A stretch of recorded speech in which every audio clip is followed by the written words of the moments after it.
On the edge of a quiet town stood an old wooden bridge that many believed was too fragile to cross.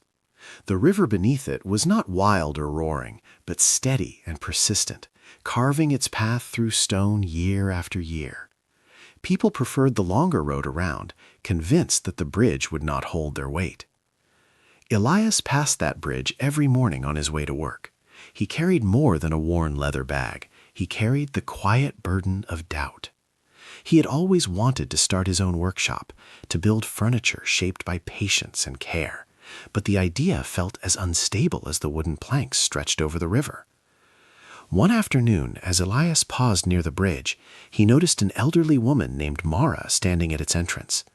Her hands trembled slightly as she gripped a basket of freshly picked apples. She had walked the longer road for years, but time had made the journey harder. The bridge, though uncertain, was shorter. Elias watched as Mara placed one careful foot onto the first plank. The wood creaked, but it did not break. She shifted her weight forward, then took another step. The bridge swayed gently, yet it held. Step by step, with steady breath and quiet focus, she crossed to the other side. When she reached solid ground, her posture seemed taller, as if courage itself had strengthened her spine.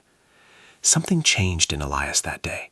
He realized that fear often grows from distance, from watching instead of moving.